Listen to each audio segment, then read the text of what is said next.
மதுரையில் தாவேகாவின் இரண்டாவது மாநில மாநாட்டில் பேசிய அக்கட்சியின் தலைவர் விஜய் பாஜகவையும் திமுகவையும் கடுமையாக விமர்சித்தார்.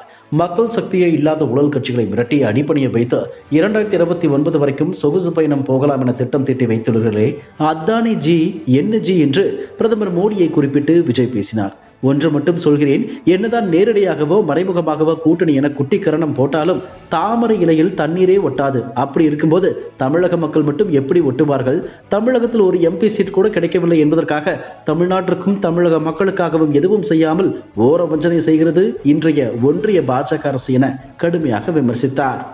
தமிழக பாஜக முன்னாள் தலைவர் அண்ணாமலை செய்தியாளர்களிடம் பேசும்போது, கட்சி பாகுபாடின்றி திமுக மற்றும் இந்தியா கூட்டணி கட்சிகள் தேசிய ஜனநாயக கூட்டணி வேட்பாளர் CP ராதாகிருஷ்ணனுக்கு ஆதரவு அளிப்பார்கள் என்ற நம்பிக்கை இருக்கிறது.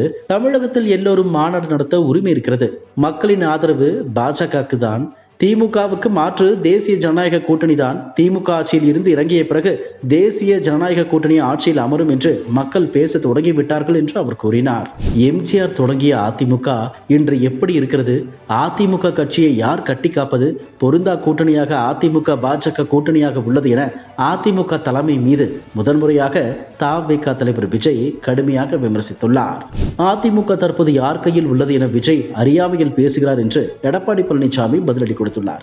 அதிமுக யாரிடம் உள்ளது என்பது கூட தெரியாமல் ஒரு கட்சிக்கு எப்படி தலைவர் இருக்க முடியும்? அவரின் பின்னால் இருப்பவர்களின் நிலை என்ன ஆகும்? நாட்டில் என்ன நடக்கிறது என்றே தெரியாமல் விஜய் பேசுகிறார் என்று EPS பதிலடி கொடுத்துள்ளார். பணம் வைத்து விளையாடும் ஆன்லைன் விளையாட்டுகளுக்கு தடை விதிக்கும் வகையிலான ஆன்லைன் கேமிங் ஒழுங்குமுறை மற்றும் மேம்பாட்டு சட்ட மசோதா ராஜ்யசபாவில் நிறைவேற்றப்பட்டது.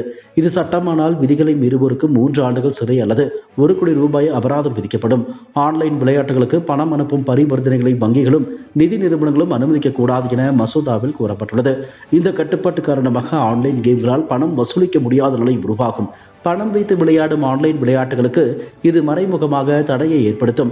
ஆன்லைன் ஃபேண்டசி விளையாட்டுகள் முதல் போக்கர், ரம்மி போன்ற ஆன்லைன் சூதாட்டம் மற்றும் ஆன்லைன் லாட்டரி ஆகியவை இந்த மசோதா வாயிலாக தடை செய்யப்படும். மலையாள நடிகையும் முன்னாள் பத்திரிகையாளருமான ரினி அண்ட் ஜார்ஜ் என்பவர் பிரபல அரசியல் கட்சியை சேர்ந்த ஒருவர் தனக்கு ஆபாசமாகவும் எல்லை மீறியும் மெசேஜ் செய்ததாக பரபரப்பு குற்றம் சாட்டினார். மேலும் அந்த அரசியல் பிரமுகர் தன்னை ஹோட்டலுக்கு அழைத்ததாகவும் இது தொடர்பாக அவரது கட்சியின் தலைமைக்கு சொல்லிவிடுவேன் என்று மிரட்டிய போதும் அலட்சியமாக நடந்து கொண்டதாக தெரிவித்தார். மேலும் அந்த அரசியல் பிரமுகர் சேர்ந்த கட்சியின் பிரபல தலைவர்களின் மனைவிகள் மற்றும் மகள்களும் இதே போன்ற தொந்தரவுகளை எதிர்கொண்டதாக கூறி பகீர் கிளப்பியுள்ளார். இது குறித்து அவர் கூறும்போது, சொந்த குடும்ப பெண்களை பாதுகாக்க தவறிய இந்த அரசியல்வாதிகள் பிற பெண்களுக்கு எப்படி பாதுகாப்பு வழங்க முடியும்? சமூக வலைத்தளங்களில் இதுபோன்ற தொல்லைகள் பல பெண்கள் எதிர்கொண்டதை நான் பார்த்தேன். அவர்கள் இது பற்றி பேசாத நிலையில் அவர்களுக்காக சேர்த்தும் நான் குரல் கொடுத்துள்ளேன் என்று ரினி கூறியுள்ளார். ஆனால் அந்த அரசியல் பிரமுகர் யார், எந்த கட்சியை சேர்ந்தவர் என்பது குறித்து எந்த தகவலையும் அவர் வெளியிடவில்லை. இதைத் தொடர்ந்து மற்றொரு நடிகை ஹனி பாஸ்கரன் காங்கிரஸ் MLA ராகுல் மம்கூடத்தில் மீது பாலியல் புகார் அளித்திருந்தார். காங்கிரஸ் கட்சியில் உள்ள பல பெண்கள் புகார் அளித்தும் அவர் மீது எந்த நடவடிக்கையும் எடுக்கவில்லை என்று குற்றம் சாட்டியிருந்தார். இதனிடையே பாலக்காட்டில் உள்ள காங்கிரஸ் MLAவும் மாநில இளைஞரணி காங்கிரஸ் தலைவருமான ராகுல் மம்கூடத்தில் அலுவலகத்தை நோக்கி பாஜக பேரணி நடத்தியது. மேலும் அவர் பதவி விலக வேண்டும் என்றும் வலியுறுத்தினர். மதுரை பாரபத்தியில் தவேகா இரண்டாவது மாநில மாநாடு நடைபெற்றது. இதில் பங்கேற்று பேசிய தவேகா தலைவர் விஜய் திமுக அதிமுக பாஜகவை கடுமையாக விமர்சித்தார். முதலமைச்சர் ஸ்டாலின் குறித்து பேசும்போது, தவறு செய்தால் அதை அறிந்து செய்தால் அது கபட நாடகம், அது MK ஸ்டாலின் அங்கலாக இருந்தாலும் விடமாட்டோம் என்று கூறினார். உங்கள் ஆட்சி ஊழல் இல்லாமல் நேர்மையாக உள்ளதா?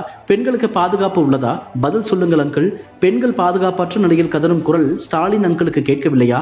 பெண்களுக்கு பாதுகாப்பு அளிக்காமல் அவர்கள் தன்னை அப்பா என்று அழைப்பதாக கூறுகிறார் Stalin uncle. It's very wrong uncle, very worst uncle என்று விஜய் கடுமையாக விமர்சித்தார். இதுகுறித்து பாஜக பிரமுகர் கஸ்தூரி போட்ட பதிவில், அப்பாவுக்கு வச்சாருப்பாரு பெரிய அப்பா, இனிமே ஸ்டாலின் அங்கிள் ஒஸ்ட் அங்கிள் கோஷம்தான். திமுகவை ஓங்கி அடிச்சவரு, பாஜகவை ஓரமா கடிச்சவரு, MGR பாட்ட பாடி செய்வீர்களா என்கிறார். பாஜகவை விட்டு எங்க பக்கம் வாங்கன்னு அதிமுகவுக்கு ஓப்பன் அழைப்பு வச்சிருக்காரு வேற என பதிவிட்டுள்ளார்.